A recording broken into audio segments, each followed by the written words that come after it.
Welcome, calculus students. In this video, you'll learn how to find a Riemann sum and write it using sigma or summation notation. This is the beginning of section 6.3. First, let's start by talking about sigma. You've probably worked with this summation when you were doing sequences and series.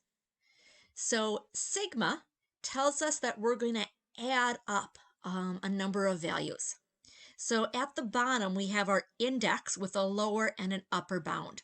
So here it's saying we're going to start from I equals 1, and we're going to continue to go up till n.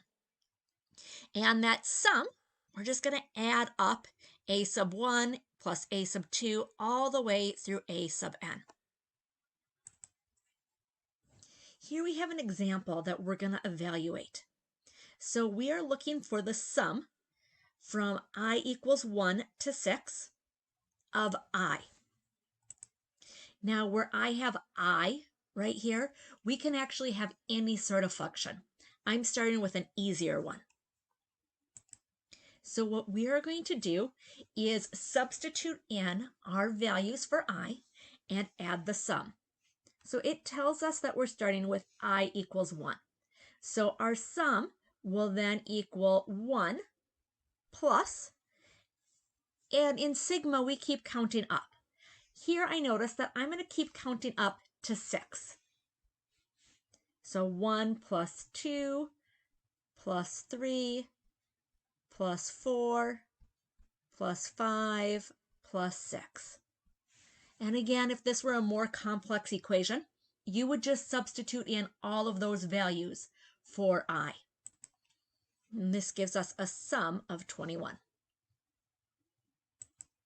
If I start with a sum, we can actually write it down using sigma notation. So first, let's start by looking for the pattern.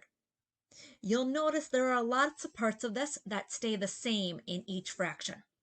All the fractions have 5 on the top, and then they have 1 plus something in the bottom. You'll notice that what we're adding is the number that keeps changing. So we're going to do our sigma notation. We're going to start with I equals 1. 1 is the first number I'm going to add. And I'm going to continue that all the way up to 15. And my function here, or my rule, is I always have 5 on the top. And in the bottom, I have 1 plus whatever I is. So that is sigma or summation notation. Now remember, when we were doing Riemann sums, what we were doing is we were adding up the area of rectangles. So we can write this using sigma or summation notation. So in general, here are the steps that we'll do. First off, remember that the area of each rectangle was delta x times f of x. Delta x was that width on the bottom, and f of x was the height. We can find delta x, or the width of each rectangle, by subtracting our ending and beginning points, so b minus a, and then divide it by n, where n is the number of rectangles we want. Next, we need to determine our upper and lower bounds for the summation. Now, technically, we could use any values for I. Our function would actually then be different. AP typically starts at I equals 1. So that's the pattern we're going to get into. Our lower bound will typically be I equals 1, and then we will continue until I equals n. And again, remember, n is the number of subintervals. Now we need to find the value of f of x sub 1. This is going to vary depending upon if we're doing a right Riemann sum or a left Riemann sum. And I'll explain why as we look at some examples. But in general, when we're doing a right Riemann sum, f of x sub 1 is going to equal f of a. Remember, a is our starting value, plus our delta x, which was b minus a divided by n. And then we're going to times that by I. So really what we're doing is we're getting our starting value, and then we're adding the rate of change to find where the right side of our first rectangle will end. Now in a left Riemann sum, we're going to use the same pattern, except we're going to multiply not by I, but by I minus 1. Again, when we get to a left Riemann sum example, I'll explain why that is. And then at the end, we're going to write it as a sum, or our sigma notation. Let's try a couple. Write in summation notation a right Riemann sum to approximate the area between f of x, and it tells us that f of x is equal to the negative absolute value of x plus 7. So the area between f of x and the x-axis on the interval -1 to 3 using 4 equal subdivisions. First, we start by finding delta x. This is the width of each of our rectangles. So our interval is -1 to 3. So our width would be 3 minus -1 divided by the number of intervals, in this case 4. So 3 minus -1 is the same as 3 plus 1. That's 4 divided by 4 is 1. Each of our rectangles will have a width of 1. As I said, I'm always going to use my bounds to run from I equals 1 to I equals n. And in this case, my n would be 4. Now, we need to figure out the height of our rectangles. We're going to write this as f of x sub I. Remember, this is going to vary in a left Riemann sum versus a right. What we're doing in the right is we're going to take the starting value, and then we're going to add it to delta x times I. So in this particular problem, what we're looking for is we're looking for f of, so A is where we start. So f of -1 plus, we found delta x up in step A, and in this case we had 1, and then we're going to multiply it by I, where I is the particular rectangle we're on. Let's think about why this works. So I'm looking for a right Riemann sum. So I want to know where the right side of my rectangle hits the curve. That means I'm going to take my starting value and I'm going to count up by 1. So my first rectangle hits 1 past my starting value. My next rectangle hits another 1 past, and so on. So we're going to take that and we're going to put it into the f of x equation. F of x is equal to the negative absolute value of x plus 7. So we are going to take and we're going to substitute that in for x. And then that means that f of x sub I is going to equal negative the absolute value of -1 plus 1i plus 7. Okay, now we're going to write this as the sum of the area of our rectangles. I'm going to go up to the top because I'm out of room. So I'm going to do my sigma notation. We said we're starting at I equals 1. and I'm going to go until 4. Now we want the area of our rectangles.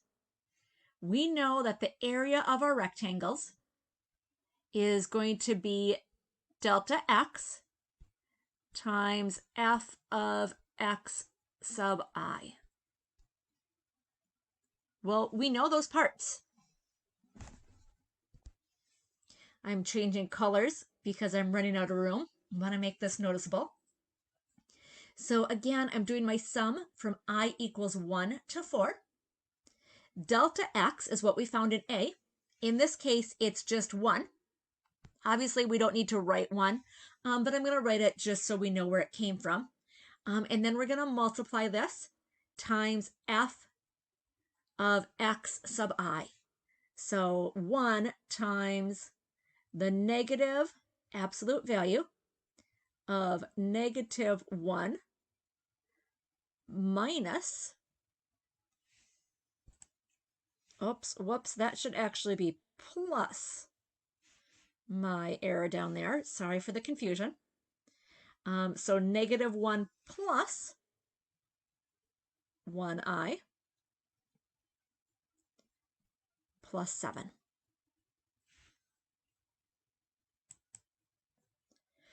So that part in red, again, I could get rid of that first 1, but that part in red is going to be my right Riemann sum, written in sigma or summation notation. Let's look at another one. Okay, here's example 3. We're going to write in summation notation a left Riemann sum to approximate the area between f of x and the x-axis on the interval 1 to 3 using 8 equal subdivisions. From the graph, I can see that f of x is equal to the square root of x plus 5. Okay, first step, we need to find delta x, or the width of our rectangle. So we're going to find the total interval we're covering. So we are going from 3 minus 1, and then we're going to divide that into 8 equal parts. So 3 minus 1, 2 over 8. We can reduce that down to 1/4. Again, I'm going to start as I equals 1, and I'm going to finish up at I equals n. In this case, I equals 8 for my upper and lower bounds. Now we need to find f of x sub 1. Remember, we are using a left Riemann sum. Let's see if we can figure out why we have that I minus 1 instead of just I. So let's imagine that it wasn't I minus 1. Let's see what's happening. If you remember from the last problem, we're saying, okay, we're starting here at A, and then I'm going to add that width, or that delta x. And I'm going to add that delta x for each of those rectangles. However, if I'm looking for where my first rectangle hits the function f of x, remember, it's not on the right-hand side. It is actually here right at the beginning, or in other words, right at A. So for the first rectangle, I don't actually want to add anything. So to account for that, we're going to take our I and we're going to minus 1. Because if we're starting with I equals 1, that means my first rectangle will just be at A.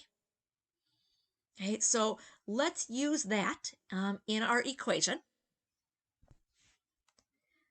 So we have f of A, well, A in this case is 1, plus delta x, or our width of each rectangle, which was 1/4, times I minus 1. So then we're going to put that into our actual equation. F of x is equal to the square root of x plus 5. So we're going to take that equation and we're going to put in, instead of x, we're going to replace it with what we have up above. So f of x sub I is going to equal the square root of x, but instead of x, I am going to substitute in what I have up above. And actually, I'm going to simplify that down first. I'm going to take and distribute that 1/4 through. So this gives me f of 1 plus 1/4 I minus 1/4. That allows me to combine my like terms. I can combine my 1 and my minus 1/4. So I took the value that I had for x sub 1 and I put it in for x. So the square root of 3/4 plus 1/4 I. Remember, the original function was the square root of x plus 5. Okay, now we are ready to write our summation. Our summation, we're going to run from I equals 1 up to I equals 8. So we have 8 rectangles. And remember, our rectangles each have an area of delta x. Delta x was 1/4 times f of x sub I. So times the square root of 3/4 plus 1/4 I plus 5. These are going to look kind of messy, but right now we're practicing the summation notation as it will come into play as we define integrals as limits of notation.